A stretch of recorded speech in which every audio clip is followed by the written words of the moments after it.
Market. Action. Internets. It's your friendly neighborhood filmmaker Dewey Ortiz Jr. here, and I'm reporting live from the trailer set of my next film, The Runaways. Now, I'm real excited to tell you about it, and if you give me a few minutes of your time, I'm gonna lay it all out for you. The Runaways is a powerful story about domestic violence, but it's also a story about love in the face of adversity. We follow James and Kelly, two teenagers who decide to take control of their nightmarish lives.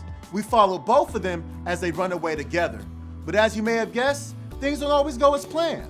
The inspiration for this story came from a song called The Runaways by a band, The Killers. And once it was out on paper, I realized I was dealing with something very powerful. So Tia and I reached out to domestic violence advocacy groups, and we spent the last year working together in order to tell a more compelling story. This is the scene where we talked about where before you're in the yard, you guys are talking and you're comforting her. Now, the irony about domestic violence is that people are oftentimes hurt and abused by the ones they love and trust the most. I wanted to do something different and focus on empowerment. I didn't want to glorify domestic violence without conveying strength, because strength is at the heart of domestic violence advocacy. Now, here's the nitty-gritty. The Runaways has a production budget of $50,000. Your contribution goes to things like fees and permits, paying the cast and crew, insurance, and the rest of the post-production process.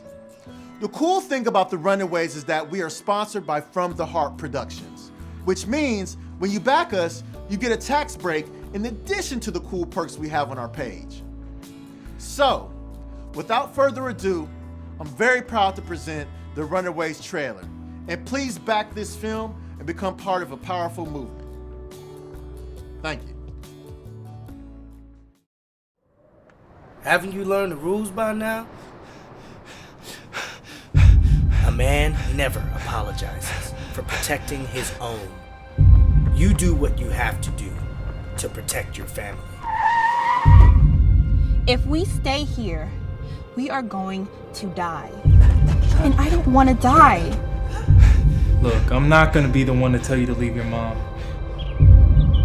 But if we stay, it's only gonna get worse. He'll never stop. And I'm not gonna let him put his hands on you.